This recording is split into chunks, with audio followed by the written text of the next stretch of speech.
Hello everyone, here is today's problem. Suppose xy are positive such that 1 plus x times 1 plus y equals 2. You are asked to find the minimum value of xy plus 1 over xy. You may try it and check your answer once you are ready.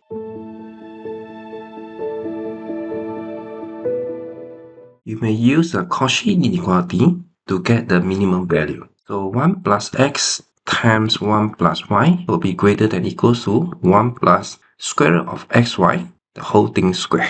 And since we know that the left hand side equals 2, it means that the square root of 2 is greater than or equals to 1 plus square root of xy. Therefore, square root of xy is less than or equals to square root 2 minus 1, and xy will be less than or equals to square root 2 minus 1 square. That is 3 minus 2 square root 2.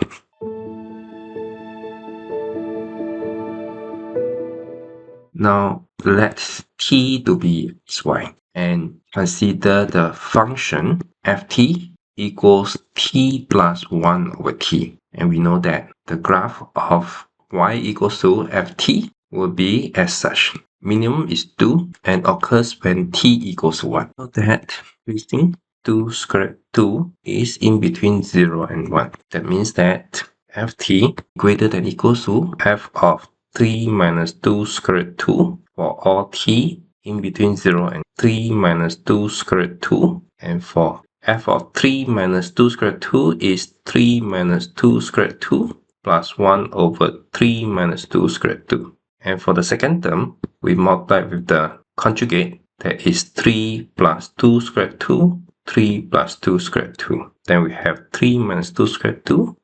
And for this is 3 plus 2 square root 2. And the answer is equals 6.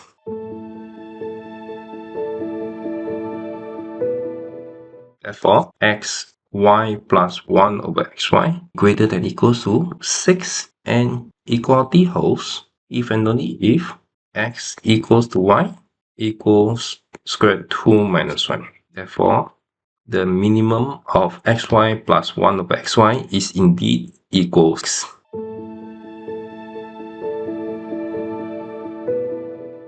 That's all for today's lesson. Hope you enjoyed it. I'll see you again next time. Bye-bye.